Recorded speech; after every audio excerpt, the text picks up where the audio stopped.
সালাউদ্দিন সাহেব উনি যে এত বড় সাংবিধানিক এক্সপার্ট হয়ে আসলেন, তো উনি এই সমস্ত থিওরি কোথা থেকে পেয়েছেন? ওনাকে তো সেই প্রশ্নের উত্তর জবাব দিতে হবে ওনাকে। উনি কেন, আর একটা প্রশ্ন আমার কাছে সালাউদ্দিন সাহেবের কাছে, যে উনি কি এগুলি ডেলিভারেটলি করছেন আমাদের দেশে একটা গন্ডগোল তৈরি করার জন্য? বুঝেশোনা করছেন? ডেলিভারেটলি করছেন? কেন করছেন? এই রহস্য আমাদের বের করতে হবে। কারা এর পিছনে আছে তাকে এইভাবে মোটিভেট করার জন্য? কারা পিছনে আছে? কারা বিএনপিকে আপনার ম্যানেজ করে ইলেকশন করে 2/3 মেজরিটি দিল উগ্রবাদী থামানের নাম করে? একটা ভালো ইলেকশন হতো, তাতে কি জামাত ক্ষমতায় যেত? ক্ষমতা তো যেত না। তা আমরা তো ইলেকশন পাই নাই, সেরকম একটা ভালো ইলেকশন হতো। এটাকে ম্যানিপুলেট করার কি দরকার পড়লো? আমাদের মধ্যে অনেক সাবভার্সিভ অ্যাক্টিভিটিস আছে, যার কারণে আমরা এখানে দাঁড়িয়েছি আজকে এসে।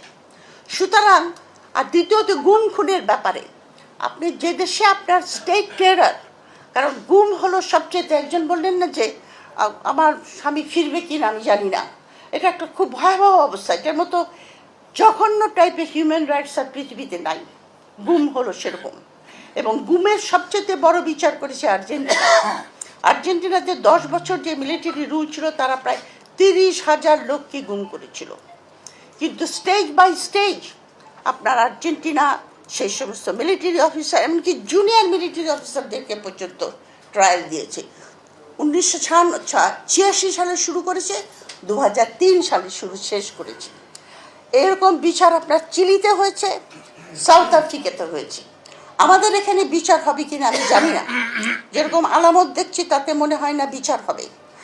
দ্বিতীয় কথা হলো যে আপনি যেটা বলছেন যে গুম আপনি বাতিল করবেন, যে স্বীকার করে নিচ্ছেন যে আমাদের সংবেদনশীল আইন শৃঙ্খলা বাহিনী এই গুমের সঙ্গে জড়িত থাকবে, কাজে আমরা গুম প্রতিকার করতে দেব না। ও মা, তাদেরকে লাইসেন্স দিয়ে দিচ্ছে যে তোমরা গুম করো, তোমাদেরকে আমরা আশ্রয়, আমরা জাতীয় নিরাপত্তার জন্য তারা গুম করছে। তো শেখ হাসিনাও বলবে আমিও জাতীয় নিরাপত্তার জন্য গুম করেছিলাম কয়েক হাজার লোককে, তার বেশিরভাগই তো বিএনপি। তো বিএনপি তৃণমূলের লোকগুলি কি গাধা নাকি? ওরা কি বোঝে না যে ওদের লিডাররা কি করছে? যারা রাস্তায় ধান খেতে ঘুমিয়েছে আর জেলের মধ্যে মার খেয়েছে আর গুম খেয়েছে, তারা চুপ করে সব পার্লামেন্টে গিয়ে বসে আছে। এই যে মায়ের ডাকের মেয়েটা তুলি, সে কি করে বসে আছে? তার ভাইকে গুম করে তার মা এখন পর্যন্ত কান্না করে বেটাচ্ছে। মহিলাটা একটা উত্তর দিল না কথা। এই যদি আমাদের চরিত্র হয়, তাহলে আমরা কোথা থেকে কোথায় যাব? আপনার গুম এবং এই ওটা কি বিচার বিভাগের স্বাধীনতা, এই দুটার উপরে কোনো ছাড় দেওয়া যাবে না।